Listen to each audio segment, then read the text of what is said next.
Good morning, good afternoon, everyone. I'm Vanessa Thomas, Director of Global Programs at Decolonizing Wealth Project. We are a foundation that disrupts the flow of capital through education, radical reparative giving, and narrative change. I'm so happy to welcome you to Philanthropy So White UK. I joined the DWP a year ago, and holding this space has been something we've been so keen to do. Before I hand it over to Edgar, I just want to let you know that you can follow and add to this conversation on social media using the hashtag philanthropy so white and hashtag decolonizing wealth with a Z. As there is so much to get through, we won't be having a question and answer, but again, this discussion doesn't just live here, so please do get involved on social media. That is enough from me. I'm handing over to you, Edgar, to give some context to why this conversation is so important and to open the discussion. Thank you, Vanessa. And hi, everyone. My name is Edgar Villanueva. I am the founder and principal at Decolonizing Wealth Project and Liberated Capital. And I'm coming to you today from New York City, where I live. This is the unceded territory of the Lenape peoples. In 2018, I moderated the first conversation on philanthropy so white in the United States, giving a clear, urgent call to philanthropy that it or we must fundamentally change our ivory tower culture, what we accept as acceptable behavior, who we esteem as experts, how we define success or worthiness in our funding and in leadership, in order to really walk our talk about equity and to really embody the name of our sector, the love of humanity. Since 2019, Decolonizing Wealth Project has ignited an era of reckoning in our sector with calls to decolonize, redistribute, and reparations. Again, in 2021, we joined thousands for a second conversation here in the United States about the lack of diversity and the overwhelming whiteness in this sector. And today, we are so excited to bring this conversation across the pond with our colleagues here in the UK. Since 2021, the world has flipped multiple times, it feels, on its axis. First, there's the pandemic, the deadly virus that swept the globe and upended millions of lives. And of course, the economic fallout as a result of the pandemic. And in the middle of all of this, while the number of cases were growing day by day, the death and rising toll we experienced as a result of this pandemic, we also witnessed the horrific murder of George Floyd that fueled a global movement to declare that Black Lives Matter.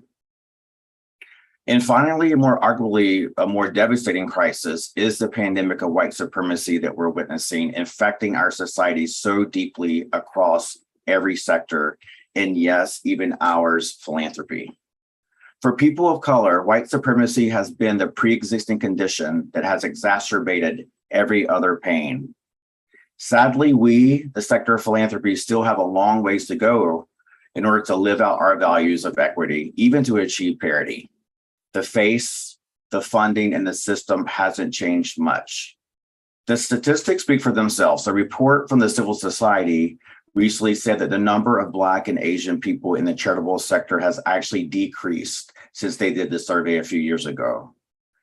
Down to 9% is what we see represented in the charitable sector of Black and Brown folks, as compared to the 15% representation that Black and Brown folks represent in the overall population of the UK. We also know that funding to Black and Brown led organizations doing the work of racial justice represents only less than 10% of funding. And in 2020, 9 out of 10 organizations led by people of color risked closure due to systemic underfunding. Up until now, diversity and inclusion tactics have been about getting different kinds of people in the door and then asking them to assimilate to dominant white culture. The issue is not recruitment of diverse humans, the pipeline focus of the past, getting people of color in the door, providing a seat at the table, as it is often said. The issue is creating a culture of respect, curiosity, acceptance, and love. It's about building a whole new table. There is a window of opportunity before us. Today, with an impressive audience of hundreds of you, we will explore the unique opportunity and journey of 4 white philanthropic leaders striving towards racial equity.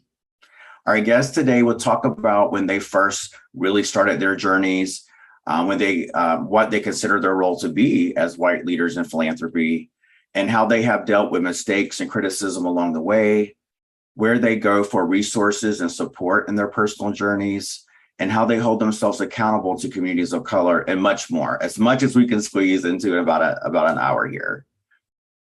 For too long, the work of racial justice and philanthropy has been championed by Black and Brown leaders for good reason. But today we're sharing the mic. This is an opportunity for white leaders to speak to other white leaders and to collect their people in a way that only they can and must do. I am hopeful and inspired by their leadership, and I appreciate their willingness to speak up and out in this space. After the conversation, we will be joined by my colleague Stephanie, who I'll introduce shortly, who will provide some closing reflections and wisdom, bringing accountability and perspective to the conversation. So before we dive in, again, we invite you to participate on social media. We are live streaming on the YouTube page of Decolonizing Wealth. And we are, follow along on Twitter, Instagram, the social media platform of your choice.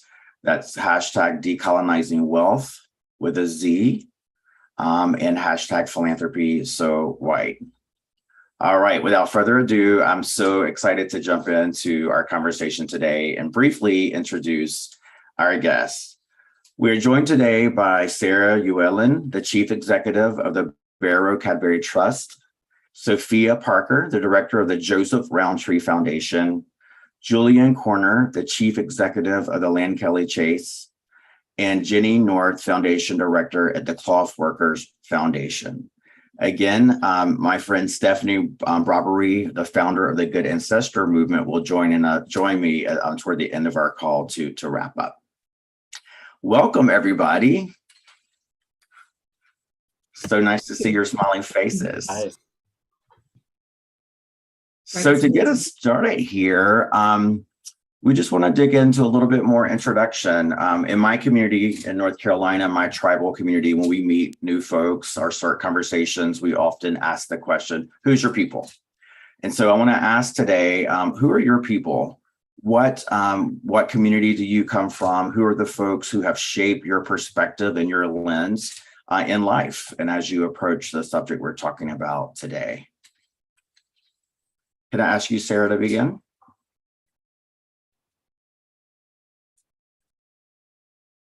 Sure, it's Sara. Sara. Right. Thank you. Sorry. No problem. Who am I? Well, this group of people today, we come from different age groups, and for me, racial justice has been important since my late teenage years. So I started on this journey pretty early, getting engaged in feminism and exploring, reading some of the great Black writers at that time. I don't really even understand quite how that I got led that way, but I spent a lot of time in activism in my youth. So I guess my tribe is activists, activists seeking social justice, and through my life, that intensity of that has kind of waxed and waned with the sort of in different jobs, and in particular raising a family and all of that. But I guess if I was to sort of summarize my self-identity, I'd say I'm a lesbian feminist mother of sons and a new baby grandson. Wow. Congratulations, Sara. Thank you. Sophia, may I call on you? Sure, and actually, in the spirit of correcting names, I'm Sophia. But again, great. Thank you, and please forgive me. Please, thank you. So yes, I am a single parent of 3 small kids. I am also a new mum, not to a grandchild, but to 2 kittens, which has been quite an experience just a week into that. I'm a daughter, I'm a friend. I'm a born and bred Londoner, now finding myself in the north. I'm a frustrated writer who never has time to get round to that. I'm a feminist who spends a lot of time trying to figure out how to live beyond the patriarchy and the heteronormative ideals that shape our world. I'm also a white woman and have grown up with privilege. I had a very comfortable childhood. I went to an elite university. I took on an unpaid internship to start my career. I worked in the civil service. I started a charity with very uncertain income for a year. And now I find myself in the similarly fairly elite world of philanthropy. And I guess through all that time, I guess what has grown and become more and more uncomfortable for me is that privilege I've enjoyed has not only enabled me to take risks and kind of rely on a safety net that I know is there and shaped my sense of what was possible, it's also unearned. And that kind of leads me to a question of what do I do with that unearned privilege, and are there ways I can use it for good? Are there times I need to step aside? So that's a lot of questions I spend time thinking about. And I'm also, I should say, I'm pretty new to philanthropy. So I've been at the Joseph Rowntree Foundation for a year. For the 5 years previous to that, I was on the other side of the table with my begging bowl. I set up and ran a charity in London called Little Village. And we were a community of parents looking to help other parents when times were tough. Through our work, we were trying to love in action, build solidarity across economic and social divides. And I suppose it was during that time I became very aware of just how stark structural disadvantage is in the UK society. And I also came to realise that we could be doing as much as we were trying to do, 24/7, 365 days of the year. And really, it would just be a sticking plaster unless we started to do this work on deeper structural change in our economic and social systems. So that's what led to my move into philanthropy. I hope that I might be part of that work. But yeah, great to be here. Thank you. Thank you so much. Julian, am I getting the name right? Because my batting average this morning is terrible. Perfectly pronounced, Edgar. Thank you. I guess I have lots of people who I could sign up to. I used to describe myself as a prison reformer. Now I describe myself as a prison abolitionist, but as a gay man, I guess my key tribe that means the most to me is the LGBTQ plus community, and I'm really conscious of that today in this discussion because we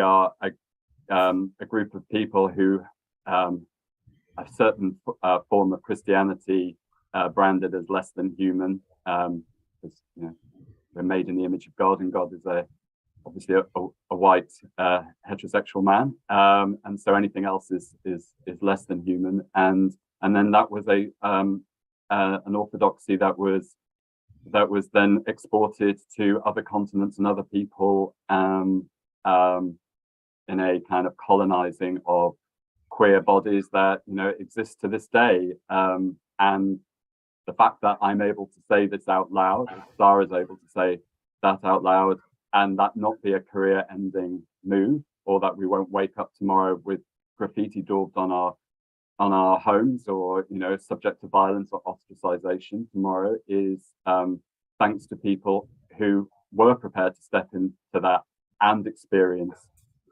violence and ostracization, so that I wouldn't today, and so I can say this live on YouTube and it not be a big deal, although it is a big deal. And I like to think that their queer energy runs through me when I'm prepared to own it, as hopefully it does through all of us. And if we are made in the image of gods, I like to think that I'm made in the image of queer gods, which sounds a lot more loving and fun and interesting. Absolutely. Thank you so much. And Jenny, who's your people? Londoners. I am a lifelong Londoner and always most comfortable south of the river. A feminist for sure, and increasingly, I was going to say increasingly set in my feminist ways, but I don't think that's true. I think increasingly learning more and more about what feminism looks like as you become an older woman, and you understand some of the experiences of your younger life as a woman differently as you become older, and people change in how they behave to you. So yes, I think an evolving feminist always. I've worked a lot for charities, and I've worked a lot with charities. I'm also, like Sophia, new to actually being a grant maker. I joined the Cloth Workers Foundation 6 months ago. Before that, I was a lifelong grant seeker, and I didn't know if I was very good at it. So yeah, some of the best advice I ever got was never leave the room without making the ask. And I was always like, my God, I was always leaving the room without making the ask. I just found it so mortifying to make the ask. So a huge respect for those people who make the ask always.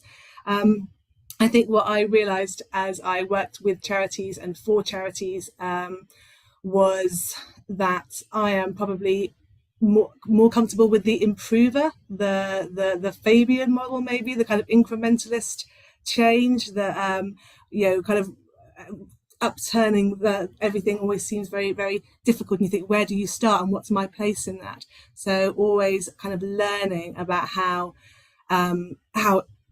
never being satisfied, always seeking to improve, always seeking to work with what you've got and make it better can go alongside more radical change as well. I think there is a place for both. And I suppose, yeah, I would say my tribe is also always the oversharer, the external processor, those and kind of non-alphas of all stripes and types. Love that. Love that. Thank you. We all know who you are in terms of your title and position. So it's so nice to just hear more about who you are as human beings and what you're bringing to this conversation today. Thank you so much. So I've heard this mantra that exists in the UK that is keep calm and carry on.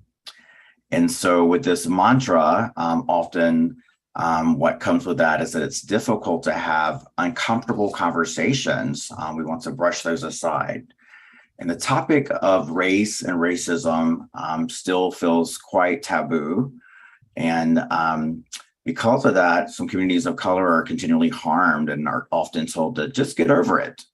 So given this culture, what made you say yes to this panel? And how have you been working to overcome this sentiment in your leadership? Whoever feels called to begin, jump in. I'll jump in, I guess. Sure. So I felt called to say yes because I feel it is my responsibility to step up and show my colleagues, both kind of staff and trustees, that even if it feels scary or you feel fraudulent or not good enough to have that conversation, you have to. If you're a leader in this field, you have to push yourself and you have to make space for other people to have the conversation as well, because when you start talking, then other people can. So I think that is the major reason. We've kind of codified that in our values framework here now. So one of our values is equity or equitableness, and we've tried to define what that looks like at every level. So for senior leaders, for trustees, for the grants team, it looks a bit different for everyone, but for the senior leaders, it means speaking even when it feels uncomfortable and holding that space for others to speak as well. So that was my reason. Thank you, Jenny. I can come in, and I mean, I definitely echo what Jenny said there. I think there is this kind of fragility and fear as a white person talking about racism and anti-racism, and I think that comes from a fear of getting something wrong, of inadvertently offending someone with the way you say it, of accidentally revealing some kind of unconscious bias and racism that you were hitherto unaware of. There's a lot of fear around speaking, and so the reason that I said yes was definitely a personal commitment to kind of leaning into that, to speaking rather than staying silent, because actually I think we've just got to get over those fears and kind of dive straight in. And I suppose the other reasons, I think it's really important. I think there is this kind of myth that lots of white people, arguably lots of men, buy into as well, that we're all kind of individuals rather than part of some broader power structure. And There's a report that came out in the UK last year that basically said, yeah, no, structural racism doesn't really exist. We've seen just, I think this week, there's been a decision to stop recording the ethnicity of people who are stopped and searched by the police as if it's not some kind of systemic bias. So I think there's something really important about having a conversation where actually we recognise that as white people, we are part of a power structure that actually doesn't serve anyone well in its existence, and that we have to play our part in seeking to dismantle that and yeah, building fairer, more equitable futures. So yeah. Right on, thanks, Sophia.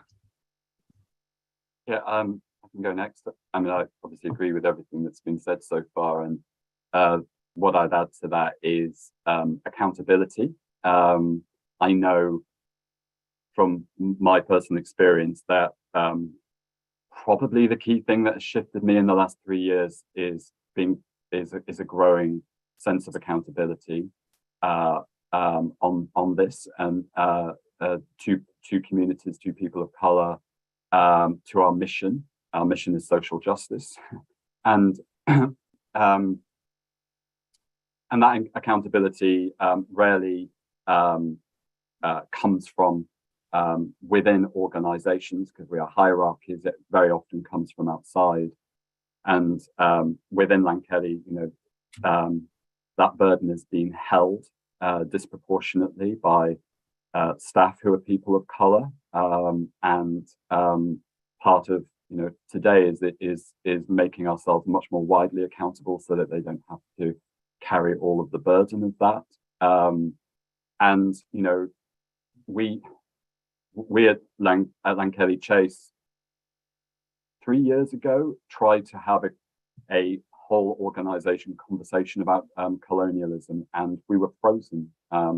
We didn't have a common language, and some of us were, including me, were in deep ignorance, and we sought training and support. We formed a reading group among white staff of white supremacy and me, and that opened up channels of communication for the first time. Just simply talking about racism and being able to talk about racism opened up channels, so that several people of color who I deeply admire were able to say to me, we don't really buy your work. We don't really buy your approach. In fact, we kind of hate it. And that was a kind of real wake-up call for me, that, they were saying that our frames of reference were wrong, were racist, that I could see myself through other people's eyes and see, I am a problem here, and my organization is a problem. And so we had to let go of frames of reference that, were really important to us, taken ages to construct, and that was really, really tough. There was kind of loss and defensiveness and all sorts of disorientation, all sorts of things. But that became inevitable. That those frames of reference needed to fall away once we started just talking about racism and colonialism, and saying, something is trying to emerge here, which, if we could just be with it long enough and listen hard enough, and pay attention, then, something really important and exciting is going to emerge in the place of our frames of reference. And I think that's the case. And, and a big moment was acknowledging that internally and externally. It was quite liberating, really, to say, we've caused harm, and to be able to say that publicly, we've caused harm and we're sorry. And, that just opens up so much. Thank you, Julian. I got chills while you were talking. That was really powerful. So powerful. Thank you.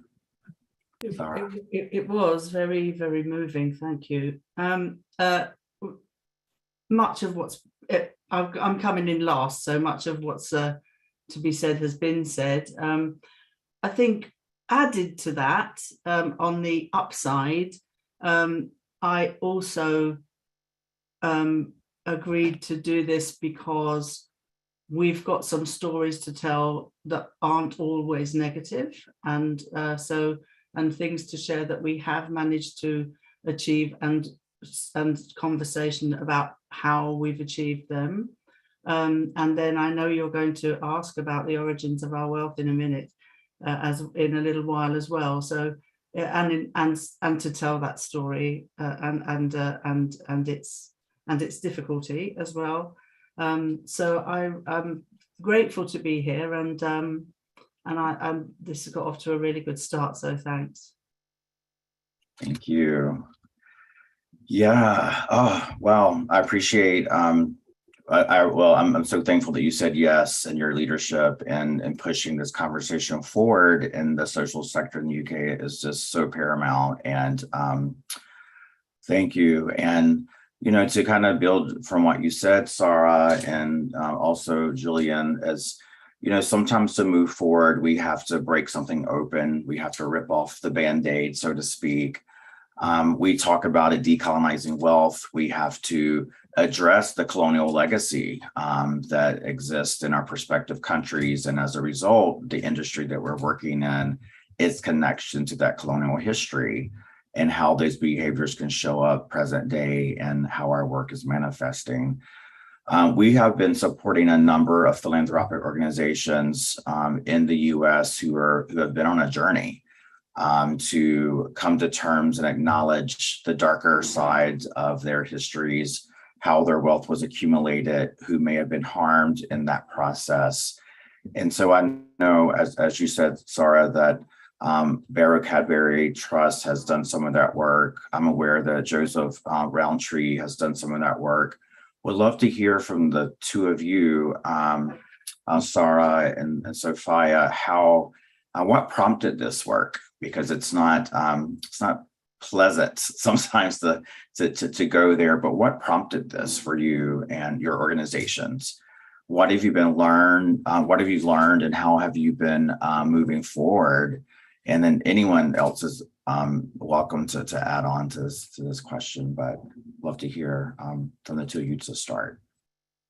So shall I come in? Sure. It's interesting that the two of us that you've invited today are both from the Quaker. Both our organisations are from the Quaker tradition, and Quakers were abolitionists from the get-go, and the Cadbury family business had a policy of never doing business with plantations with indentured or enslaved labour. Same difference, really. All along. And Quakers are having to unravel what they are. I'm not personally a Quaker, but what's now being called the single heroic narrative. And what happened to us is that, and we had have a person of colour on our board that was also, chivying us along, quite frankly. And what we discovered that had not really, I'd never known this at all, was that that there were enslaved people on Sao Tome and Principe, Portuguese at that time territories, and when this came to light, it was Barrow, Cadbury's younger brother, who was in charge of supply chain. Bearing in mind, that you couldn't pick up the phone at this time, or it was a long way away. And what he chose to do, which, some people would argue yes and some no, but nevertheless, there's been terrible damage being done in the meanwhile, was the Quaker way. And what he did was, over a period of 8 years, he gathered forces together that finally did actually persuade the Portuguese government to abolish slavery altogether. So this is an interesting story about the paradox of that. Meanwhile, there were 3,500 people involved, and the annual death rate was 20%. and shackles have been found since, and graves, and so, you know, what obviously, and my board is still majority family, so this touches a real big nerve, and came as a big shock, you know, to this single heroic narrative, so to speak. And what happened was, my role in it was really, my leadership role was to companion my chair, who is a devout Quaker and is a Cadbury, and that was a painful journey for her, and presumably for other members. Well, I know for other members of the board. And she issued a blog in the summer of in July 2020, and then we sort of dug further and you know, engaged in much contemplation, particularly she did, and reading and so on, and a year later issued an unqualified apology, and I think this story is, it's been incredibly shocking, because we are a foundation that has been working on racial justice more or less since time. We're 103 years old. So this has sort of really punctured our sense of ourselves to some degree, and what we're doing and why. We're a white-led organization, and so obviously there are issues that we need to tackle there. I mean, I could say more, but I better not, because we're going to use up all the time, and I know Sophia is going to come in next, but if you want to ask me something too. Thank you, Sara. Yeah, Sophia, I'd love to hear from you. Yeah, so I mean, as Sara says, there's sort of similar histories in some ways between Barrow, Cadbury and Joseph Rowntree. The Joseph Rowntree family were kind of well known for two things. One is progressive business practices. So Joseph Rowntree in York kind of did a lot of work around creating decent housing for low-paid workers, did a lot of work around introducing things like adult education, pension schemes for his factory workers, some really interesting kind of innovations and ideas in the early part of the 20th century. And it's also a family known for its kind of social reform efforts. So the work of Sebum Rowntree was part of the kind of mapping of poverty in UK cities that really, I think, was quite a critical kind of driver in what led to some of the early reforms of the 20th century and led to sort of the beginnings of the welfare state. So it's kind of lots in the history that has been told again and again about this kind of progressive reforming family. I guess much less was said about the way in which they made their money and who was involved in that process. And that began to change in 2020 when the Rowntree Society, which is an organisation that operates to kind of look after the Rowntree archives and research the history of the family, basically started to look into that past and look into some of the practices and how Rowntrees had benefited from colonial era trade and relying on slaves and other forms of indentured labour. So we put out a statement about that and committed to doing some further work to kind of dig deeper than Rowntree Society was able to do. And I think actually there's probably a story to share here briefly about that thought process, because I think we've learned quite a lot from it. When that initial research first came out from Rowntree, we made a commitment that we'd look into it, and then realised it was a whole lot more complicated than it might at first seem, because how can we be a commissioner of our own history without being in danger of editorialising that? And who has power in that process? And the initial thought was, oh, well, okay, what we'll do, we'll put together a tender and we'll invite, higher education institutions, universities to come and work with us on piecing together this history in more depth. But that very quickly, it became obvious that was quite wrong, and in a way was kind of doing the research to the communities and the descendants and the kind of wider diaspora of people who've been affected by our history. So we've put together now an advisory group of people of colour, and we've kind of turned the whole research process on its head, and are thinking now about how do we resource kind of community-led historical investigations, and staying very open about what we do as a result of those investigations, where that work might take us. So kind of fascinating story of actually realizing that our response to wanting to do the work was actually not necessarily sharing power in the way that was appropriate, particularly given the topic.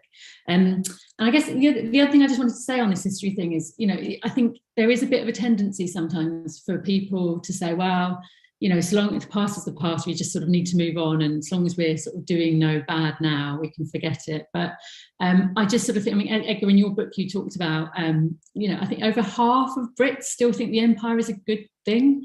And, we just had the death of the Queen, and there was very little, or there wasn't, in my view, that much kind of problematizing of the empire. And so it's still so hardwired into our psyche, I think, that it needs a lot more investigation. I really think it's important we start to bring that history in to our thinking about the present and the future. And I think there's a lovely Maori saying, isn't there, about walking into the future, looking backwards. So yeah, I think that's really important. And I guess that is what is our jumping off point for now thinking about our contemporary investment practices. And I hope we might get into that in a bit later on in this conversation, but I think it's as important to be thinking about it in relation to what we're doing now, as well as investigating that past and responding to it. Absolutely. Thank you, Sophia. Yeah, in the US, like many places, we're experiencing and have been an erasure of history, a rewriting of history, a banning of the books, right? To ignore history or to rewrite history is an absolute act of white supremacy, and it's a dangerous thing for all of us to not look back. And I love how you all have been so honest about how hard this is. This is work, right? This is labor. This is heavy. There's grieving involved in this. But at the same time, as you begin to work through this, I heard someone say the word liberation, the liberation that comes, that becomes available, and getting into a right relationship with community, an authentic relationship, and the freedom for everyone that comes with that honesty is just really beautiful to witness. And yeah, so we must look back, we must account for and right the wrongs, but I think we also have to understand how those dynamics might be playing out right now in our work, right? And you mentioned that, Sophia, even in how we're making decisions about our grant making, decisions about how we're using our wealth now through investments. Would love to hear from anyone who wants to speak through how you might be rethinking how wealth is being used now in a way that is trying to repair or is respectful of the history, and trying to move things toward a more equitable future. Julian, you want to? Can I come back in on that? Yeah, Sara, and then Julian will have. Sorry, I can't see him now. No worries. Go ahead. Yeah, no, so Sophia's reference to reversing harm, it's like that old Heron Foundation thing about discovering that they were investing, that they were giving money to a campaign to depollute something or another, and in their investment portfolio they were investing in that very plant. And it's the same. The work that we're more seriously than in the past, embarking upon decolonizing our investment portfolio. We have the advantage of having a segregated portfolio, always have. So we're not in pooled funds that we don't know what's in there. So that makes it, and we have a very good relationship with our investment managers. But at the moment, we're also a bit stalled on the tools for this, and we're working to with grant finance to create the tools to help foundations to do that. And so just a sort of point for people that from foundations that have got endowed foundations that aren't involved, to get involved with the Charities Responsible Investment Network and the shareholder activism work that involves as well. Thank you. Julie, do you want to jump in? Yeah, thank you. And I was just going to say that there's a lot of attention being rightly placed on philanthropic organizations that have a very direct relationship with slave trade, and that doesn't let the rest of us off the hook by any stretch. You know, Lankelly Chase, which has existed in different forms for 60 years now, has largely been invested in global capital markets for most of that time, markets that have been shaped by and fueled by industrial scale racism. So, you know, the idea that we don't have direct culpability in this is sanitizing. So we and I'll just and that actually, talking of direct links, my colleague Dominic unearthed something recently, which we for all my time here, and I've been at Lankelly for nearly 12 years now, have been invested in some shape or form through an investment manager called Cazenove. James Cazenove was one of 17 signatories who requested British military intervention in the French colony of Saint-Domingue, now known as Haiti, in 1794. Their motive was to defend their commercial interests in the island's plantation economy amid the successful slave rebellion which took place that year and led to the abolition of slavery throughout France's colonies. James Cazenove was also father and father-in-law to the founders of Cazenove & Co., a firm which continues today as part of Lankelly Chase's investment management portfolio. And, you know, that investment that we have through Cazenove is a sustainable investment, and we have shifted all of our investments as far as we possibly can through global markets into sustainable funds, which to some degree you could describe as decolonized, but as that has demonstrated, very much not so as well. And so I think we viewed that as a step towards, but it's very much an ameliorative improvement on an indefensible and bad situation. And so we are actively exploring what the next step is, which we believe to be way more redistributive and reparative. So, you know, philanthropy, as we often say, is a function of capitalism. Capitalism serves to separate us from each other, from our bodies, from our planet. Philanthropy repeats that paradigm of separation and control and extraction. And it's hard to draw any other conclusion than that a redistributive and reparative approach, which enables those who hold the vision and mission that we subscribe to, should themselves own that capital and recycle it within their own communities. It's hard to avoid that conclusion, and that is something that we are actively looking at the moment as for the next 5 years at Lankelly. Amazing. Anyone else want to chime in on this thought? Just a couple of things. I mean, Julian, sure. I love how you talk about this stuff. It's just so beautiful and eloquent, and yes, you said a lot that is really, really important. And I guess it's just to build on that. I think there is something really important to hold on to about the kind of endowment logic itself. The idea of having an endowment that, you know, where we are kind of seeking to kind of maintain and grow wealth could, arguably be seen as problematic. And certainly some UK foundations, I don't know so much about over in the US, but in the UK, foundations like 30 Percy are looking at kind of what is a post-endowment logic. And I think that's really, really interesting work. We're looking with interest at that. And I mean, I guess one of the other things we've been talking a lot at JRF, probably not as far ahead as Lankelly and others in this, but thinking hard about our kind of responsible investment practices and specifically actually some anti-racist investment principles, which we've been developing and kind of part of the CRIN network. But we're also interested in, like, one of the things we're doing with the trustees is we've ring-fenced between 50 and 100 million, it's about a fifth of our endowment, to kind of move money into work which is about growing new forms of economic and social value that is kind of trying to build alternative futures. And that's not necessarily about investment, but it is about making a very specific and direct commitment to resourcing a slightly different kind of work.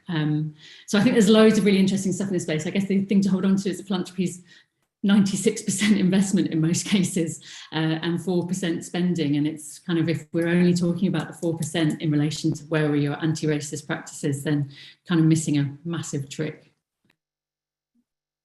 Absolutely, no doubt. Thank you all. So yeah, I want to just speak for a moment to just recent history after the murder of George Floyd, and sort of the global response to that here in the UK, and the many local examples of George Floyd that happen every day, right? And so this. He was certainly, it was certainly a moment with the murder, his murder, but that was such a moment that impacted our industry, and we witnessed money moving to people of color-led organizations and statements coming out in unprecedented ways, right? And so I'm curious just to hear from you all how recent moments of George Floyd and otherwise things happening in the UK have impacted your philanthropic leadership. Why now? And and what is it going to take for these changes to sustain as we're becoming more comfortable having the conversation, it is becoming best practice to operationalize equity across our grant making, across investments. What has been happening for you all over the last couple of years in your leadership, and what do we need to do as a sector to sort of sustain this progress so we don't have to relapse to the status quo way of being, or wait until there's another murder of an unarmed Black man to have us to move forward appropriately? Hopefully my question was clear. I was kind of stumbling through that one. Jenny, I'd love to hear from you. That was clear, absolutely. So yeah, I do want to sort of recognise that the murder of George Floyd and the kind of resurgence of the Black Lives Matter movement was an unbelievable a phenomenon, I guess, in terms of the response. But that there were, for any funder that has been invested in racial justice or well-being of kind of racialized communities, there were so many incidents in the UK that it would have informed their thinking, from the murder of Stephen Lawrence to the Windrush scandal in 2019, so recent. So I think that the research and the rationale and the opportunities to invest were always there in the UK. And a lot of funders were sort of taking up that initiative. Perhaps they didn't talk about it in the way they do now, but there was always that rationale, and there was always that reason to be investing in those communities.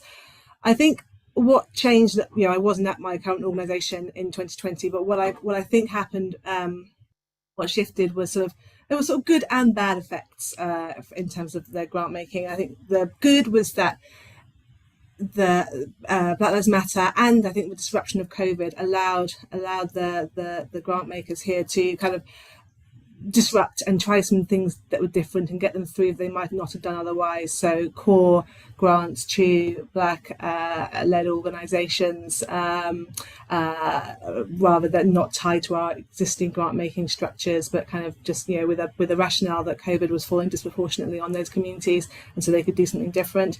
And I think I've been so lucky being able to build on that since I joined, because that precedent had been established. I think some of the bad things, and again, this is definitely things that I've learned from people of colour amongst my colleagues, was that people of colour had very little choice about being dragged into conversations that were not on their terms, that they did not feel in control a lot of the time, did not feel terribly productive, but felt like white people felt they had to happen. And so, that was a thing that happened very fast. And I think in quite an uncontrolled way often, around the murder of George Floyd during a pandemic. And I think that has left probably ripples of dissatisfaction and stress for those staff, over the longer term. But rebuilding that trust, I think, within philanthropy will probably take a while. But focusing on some of the sort of good things as well. I think that the opportunity, and I think lots of grant makers have seized this, is to say, right, well, we were able to do some things differently in 2020 because of the pandemic, and because you all suddenly recognised that racial justice was an issue. So let's now, how are we going to make that last? And again, leaning on colleagues' wisdom here, the important thing is you must put some of those commitments to equity into your immovable mechanisms, into your JDs, into your recruitment practices, into your 400-page long grant making manual, so that they don't fall out when a leader moves on or a particular staff member moves on. So there's some of that kind of institutional tablets of stone stuff, I think, that is useful. But then I think the other thing, then you get to the individual kind of leadership challenge, which is that a lot of this enacting the equity commitments and making sure they don't fade away can't really be delegated. You do have to kind of hold all that quite close as a leader. And I really notice, I'm really noticing already, that it really takes a lot of vigilance. It's very easy to hear resistance, which may not even be phrased as resistance. It's more like often phrased as compromise, or just wouldn't it be easier if we just did this instead?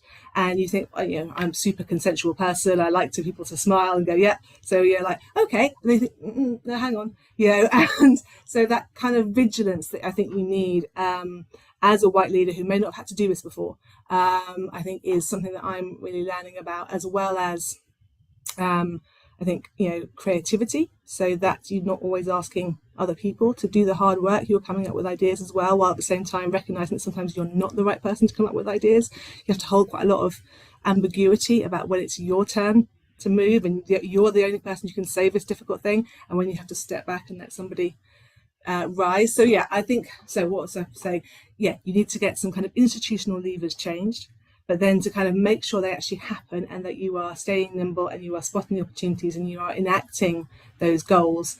That is a leadership challenge that you can't really delegate, and it takes a lot slower working. I'm really having to slow down a lot of my automatic reactions and ways of working to make sure that I am thinking through, how does this affect everyone? Who is going to lose out from this decision? How would I feel if it were me? Which is a lot of the time. So some of the things that I'm learning about at the moment. Thank you, Jenny. And I think that's a really good point about having to slow down, right? This work is urgent, and there's things we can do right now, but we're also talking about undoing and unlearning hundreds of years of ways of being and thinking that will take time, and it's hard work, but important work. Anyone else want to speak to the question of why now? What has the last couple of years around the racial reckoning meant to your leadership? What is your organization doing differently? How do we sustain this? Sara? Well said, Jenny. And I think the leaders, there's a lot of moving parts to a leader's role, but leadership, I think I feel moved to say that leadership doesn't reside in just the putative leader. And this is really very important. You know, for example, you know, our director of programs, a lot of people on the call will know her, Debbie, you know, worked very hard to create the funders for race equality and the racial justice sort of toolkit for auditing, and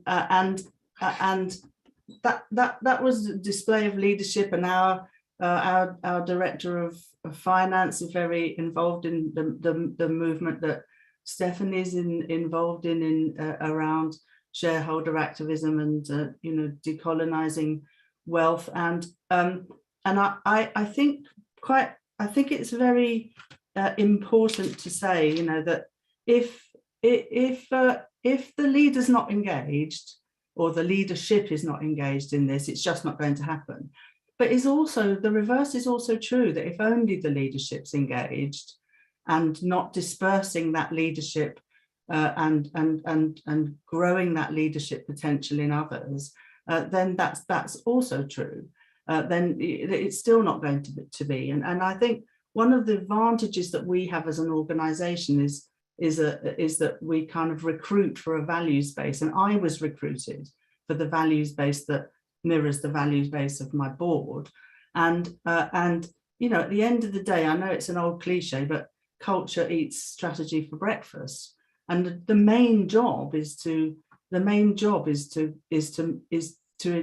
look after and grow that culture of inclusion, that everyone can have their say and speak. And when you do that kind of work, you make mistakes as you go along. It's inevitable.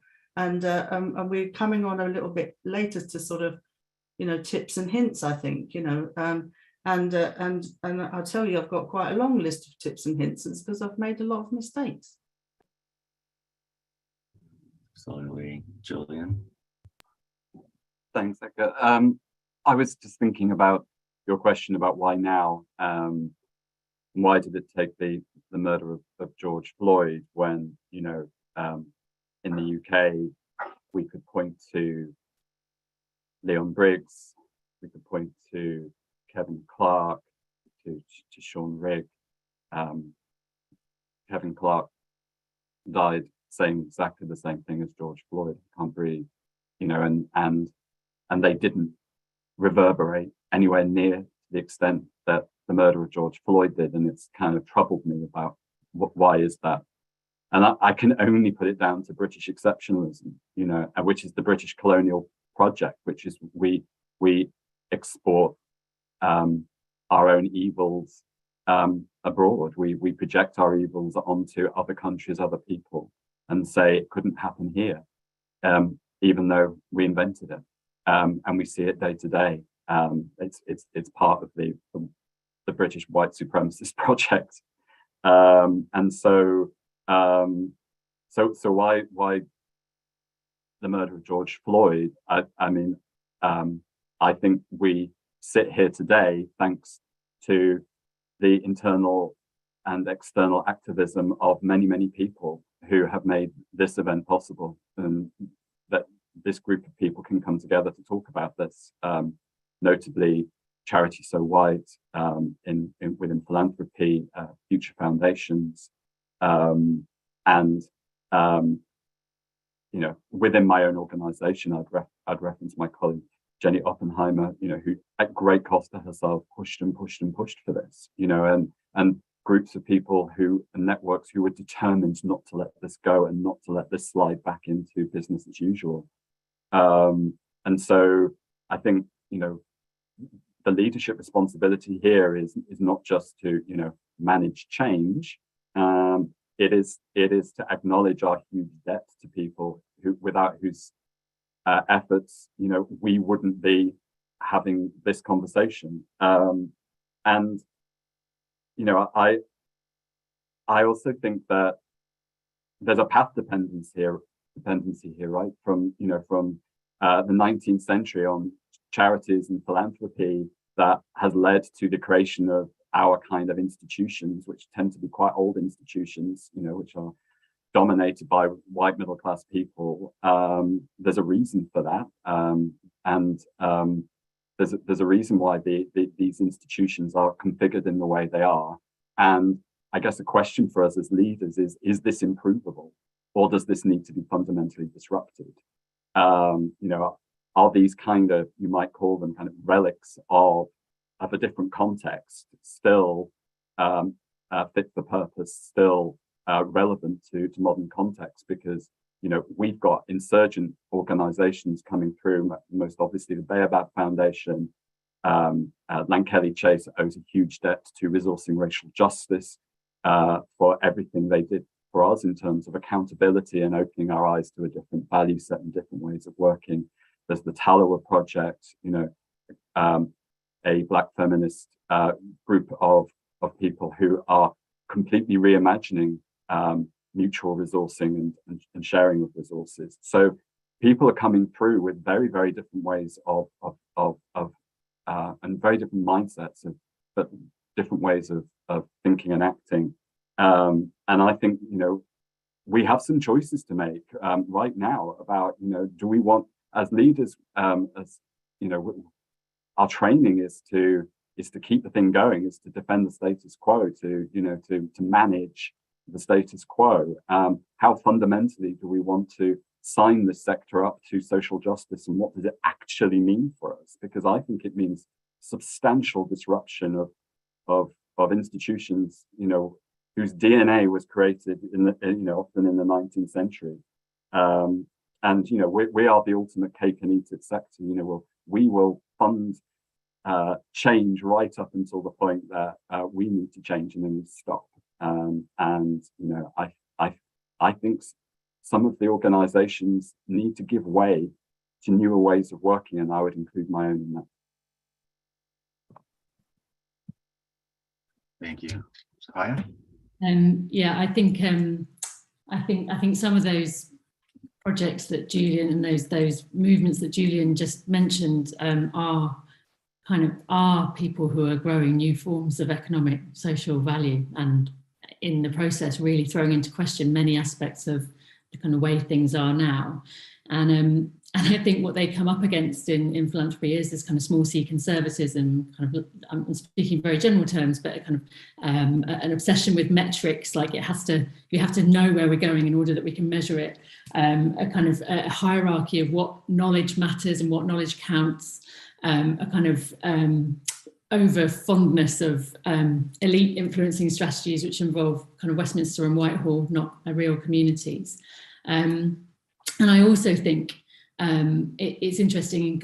So at JRF, we've been growing this program of work around emerging futures and how might we back this more kind of speculative work, or kind of more uncertain work about futures built around justice and liberation. And one of the various things that people say in response to it from other foundations when I've talked to them, it sounds great, but our trustees would never go for it. It's like, yeah, how are you going to measure the impact? It's all great, but isn't it a bit wishful thinking? I can't work out whether there's some British embarrassment about kind of really going for gold, like dreaming big, and like, is there something in our psyche that makes us uncomfortable about that, or is that more just as Julian says? I think, you know, as philanthropic organisations, we're part of the status quo, and so in our DNA is a sort of urge to hold on to that in some way. We are benefiting from it in some way, and so I don't know how you overcome that. And I guess one of the things that's happened in the last couple of years since the murder of George Floyd is that, you know, you've had these organisations, all of us have been kind of looking at our work and realising how big the change might need to be. And I guess one of the risks is that while we do need to slow down, in doing that we freeze. And I think there is a really interesting dilemma, and it's a genuine dilemma, of how do you slow down and do that deep work, do that work that, you know, we feel viscerally in ourselves, and that kind of redesigns and reshapes philanthropy from the inside out. How do you do that work at the same time as not stopping moving money to where it is needed? And I think that is a dilemma we all probably need to grapple with. Thank you, Sophia. I often say that we can learn by funding. So we don't have to pause the flow of resources while we're learning and growing. because we'll be learning forever. This is lifelong work, but communities are in crisis and need these resources right now. So thank you for that. I think I have one more question. I could just keep this conversation going on forever with you guys. But I'm excited to bring in Stephanie here in a moment. You know, the reason that we are having this Philanthropy So White event today is, you know, with an all-white panel is one, philanthropy is so white, right? We know the demographics and the data there. And we know sort of the colonial dynamics at play and the lack of resources going to community. And we also know, again, that the burden of racial injustice and dismantling white supremacy should not be shouldered only by the people who bear the brunt of it, right? So again, I'm really inspired by many of the things that you all said today, that as white leaders who are stepping up to actively work to dismantle white supremacy and to reimagine how philanthropy can be a role in that, play a role in that. And so this is a great opportunity for you all as white leaders to speak to other white leaders in philanthropy who might be listening today and might have questions like, oh, like you were saying, Sophia, my trustees will never buy this. But what would you all say to other white leaders in this sector to encourage them to step up and to take ownership and responsibility for these issues and to join us in this movement to push this sector forward towards one that is more equitable?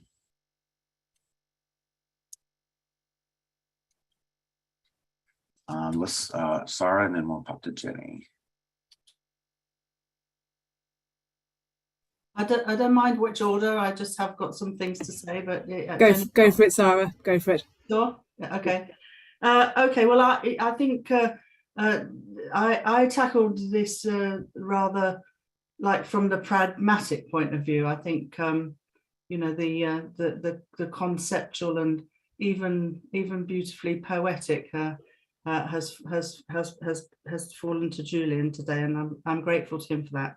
But I've gone practical things I learned from things I didn't do well over a very long time. So I've just got a list. Create a safe working environment, because feeling discomfort can be good and feeling unsafe is never good, which I learned on one of the facilitated sessions during the pandemic. I thought that was lovely.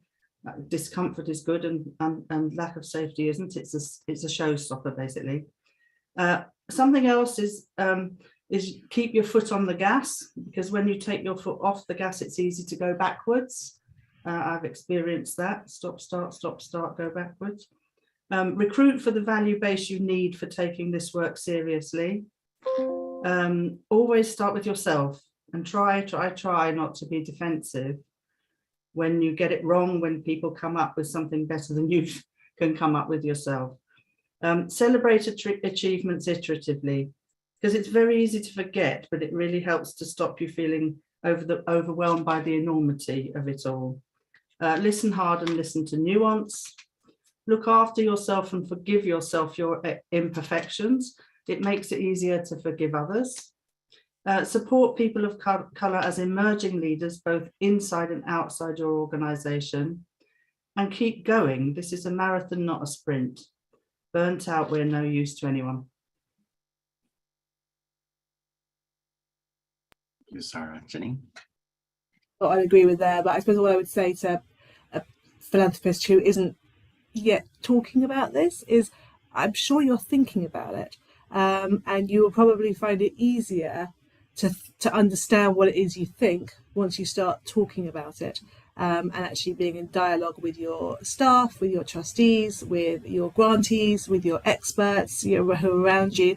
It is a much more tricky project in your head than it is once you start, I think, to make those small practical changes that Sara talked about. And I think I would really echo, well, I guess what I said before, which is, and I liked what Sara said, which is, it can feel like all the languages around transformation, revolution, radical, everything upended, and that can feel difficult to know where to start. As they say, how do you eat an elephant? One spoonful at a time. Just start doing things that you feel you can do. And that thing about 3 levels, I think we're thinking about it at 3 levels. We need to be an equitable place to work for our staff. We need to fund in an equitable way. And then probably the biggest push is to fund things that promote equity beyond us. So those are three different levels. I believe that if we make progress on any one of those, we make progress on the others as well. So they are kind of symbiotic, but some of them feel much easier to start eating than others. So just get on with it. So we start somewhere, right? Sophia? Yeah, lots from what's already been said. We've been thinking about this in 4 areas. We've got Jenny's 3 levels. We've got 4 areas. I'm sure there's like many conceptual frameworks out there. I mean, I guess before saying anything about those, I think there is something, I think what you said, Jenny, about like this work is better done in the open and talking about it and in dialogue. And I really agree with that. And I think that kind of getting over any awkwardness or uncomfortableness or anything like that and moving into it is so important. Recognizing this isn't an intellectual pursuit, it's got to be something that we feel as well. That's really important. So we and then I think in terms of other stuff, we're thinking about definitely asking hard questions around funding practice, who controls access to the money, who is receiving the money, how are you building in things that matter in your funding practice? So like, for example, we're looking at how do you build in kind of wellbeing support into all the grants we might make through the Transitions Fund that we're about to launch. So there's lots of questions around funding practice, lots of issues like questions to ask around your own organisation, which I think Jenny and Sara have already covered. But like, if you're not thinking about how you are able to be the work as well as do the work, I think you're missing something. I think there's some really important things to reflect on how we do work. So I touched on it a little bit earlier, but I do think there is still, philanthropy feels is quite well aligned with that sort of world of think tanks and the civil service where, you know, writing and constructing arguments and kind of elite influencing strategies are sort of part and parcel of how change is understood to happen. It's not really recognised as something that might grow in communities. And so I think there is something to think about around, you know, what is the knowledge we value? Who are the networks that we're part of? Are we working hard enough to reach those people who aren't in our rooms right now? And then finally, I think there is a sort of set of questions around how, as a philanthropic organisation, are you part of the system change that is needed, like recognising, you know, the importance of starting with something that's manageable, but also not wanting to lose the ambition of the work and saying, well, how are we reshaping philanthropy, reimagining philanthropy through the way we manage our investments, through the kind of work that we resource and the way in which we shift money into communities that need it. Thank you. Julia? Yeah, thank you. I guess the first thing, and you know, this is very much a note to self as to others, which is ditch the ahistorical, depoliticized analysis that we specialize in philanthropy. I was a strong practitioner of that, and it gaslights huge numbers of people and erases their experiences from our work. So ditch that. And we need to talk about boards and trustees, because I wouldn't be able to move an inch without the phenomenal support of a board of trustees that we revolutionized in the last 2 to 3 years to bring in people with deep expertise and experience of who they're not people who come for their one social justice conversation a week to the board meeting. They are people who are straight back out into social justice work in the field, and those are the people that we need on our boards. I chaired a panel a while ago of predominantly white CEOs, panel group, predominantly white CEOs, and it was observed by Fazana Khan, who established Resourcing Racial Justice, and she made an absolutely phenomenal comment, which was that how many of the CEOs talked about their sense of loneliness when trying to lead this work. And she said, well, what is it in your practice that keeps you so separate from communities who could help you that you find yourself in a lonely position? And I thought that was so important, that, you know, where is as you started with, Edgar, where is the love here? My trustee Mara I talked about deep revolutionary love, and, you know, that if we let go of our status frameworks, fear, there is a whole world of deep revolutionary love on the other side of this, which, you know, is yeah, we're going to have less power. Who cares? We're going to have so much else instead of that. And so, and just one final thing that I wanted to say. My colleague Habib Nabatu made a point recently that, you know, in 5 years' time, all funders are going to be focusing on climate, because the depth of the crisis that we're living through and the transition we're living through is like, you know, that's we're all going to be fixated on that. And if we're not talking about racial justice, if we're not funding racial justice when we're funding climate activity, then what the hell are we doing? So, you know, if not now, it's coming. So you better get prepared for it, because it's coming down the track of us. So so that's the fear of it, and then but the pull is the love. Absolutely, it's about the love. Well, I want to thank you all so much. I hope this is the start of ongoing conversation that we'll have and that we can support through our platform at Decolonizing Wealth Project. You've been brilliant, and there are lots of resources that have been named and opportunities for folks in the audience to plug in to continue or to start this work. And we'll list those as we post this video, some of the resources you've all shared. But I want to yield the floor now to Stephanie, my friend and colleague in this work, Stephanie Brobbey, who is the founder of the Good Ancestor movement.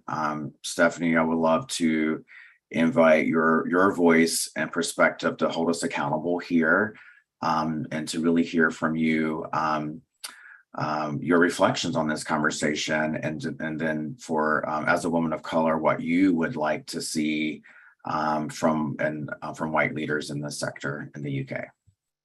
Thank you. Thank you, Edgar. Thank you. I'm really sitting with the weight of this conversation, and I'm holding a lot of questions and thoughts and ideas. And I think it's really important for me to acknowledge the progress that has been made. I really particularly value the transparency and what people have shared about making mistakes and the leadership practices which have emerged and evolved. But of course, I want to encourage us all to accept the invitation that's in front of us to go deeper into this collective work and to re-interrogate our roles and our positional power in that context. And in my own case, I want to acknowledge my position as someone who sits at the intersection of private and institutional capital and social justice, seeking to practice solidarity with grassroots leaders, communities and movements, but also to practice accountability in the ecosystem that I'm part of and also a leader in. So the first offering that I really want to propose is this need to deepen the scope of your racial justice practices as leaders and as a community. I think the doing work of racial justice has to be in alignment with the being work. And I know, Edgar, you talk a lot about healing and healing relationships and the work of repair. And I think that the fruit of your labor can really only be as good as the work that you are doing on yourselves individually and as leaders. And I was reminded while I was listening to you all of Toni Morrison being interviewed in 1993 on the role of white people in racism and the psyche behind it. And she said during the course of this interview that my feeling is that white people have a very, very serious problem, and they should start thinking about what they can do about it. Take me out of it. And so my question would be, how are you continuing to create a culture in which leaders are self-organizing around interrogating whiteness so that you can deal with the problem effectively and that the burden doesn't fall on Black and brown people? So this is really an invitation to treat this as a practice, an ongoing practice in your own lives and in community with other leaders. I think I'm learning a lot. I've certainly learned a lot over the past year that in many ways, there's no distinction between the personal and the professional in our work. And I think a lot about the work of Resmaa Menakem, who talks about bodies of culture and white bodies and the trauma that both have suffered. And this is really about the work of repairing relationships. So it has to be personal. It demands a personal investment from each of us. And so we really have to start by looking inwards, and I'm curious to see the growth of more spaces for white leaders to continue this work, both individually, but also in community. The second comment I wanted to make was really a question. I have many questions, but really thinking about how you are moving beyond doing the work, the distribution of wealth, moving beyond that and thinking about how you are strategically fighting a system which is designed to uphold white dominance, particularly when it comes to material resources. And I'm specifically talking about capital and where that capital sits.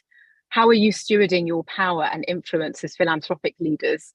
Are you challenging advisors who will often push back against the idea of mobilizing capital in a more radical and bold way, in the context of a financial system that is structurally oppressive, that does concentrate wealth, and means very often that public benefit organizations are profiting from some really quite disturbing economic activity, which is causing a disproportionate amount of harm to Black and brown communities? Are you asking why, or are you asking why not often enough, either individually or in community?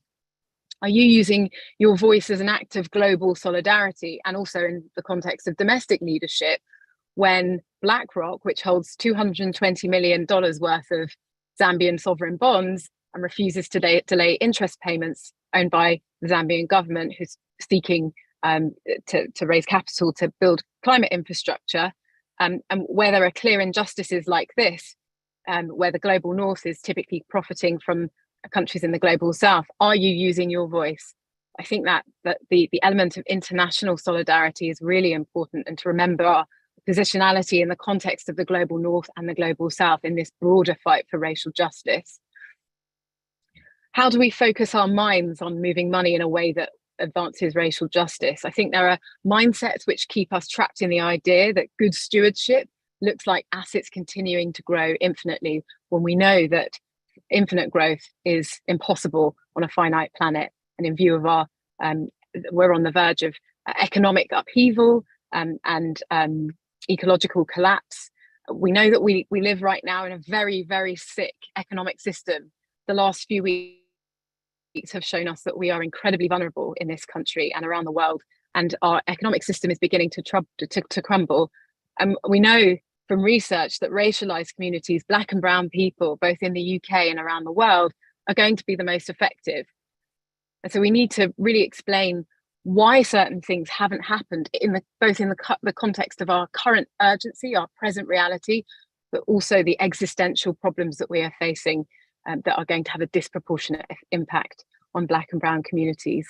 And so I'm wanting to see more bold and thorough accountability practices over the way that funds have and have not been distributed, over the way that capital has or hasn't been mobilized in order to advance racial justice. And finally, I think I wanted to highlight and really to put before you the question of how you as leaders are creating space for the reimagining of things.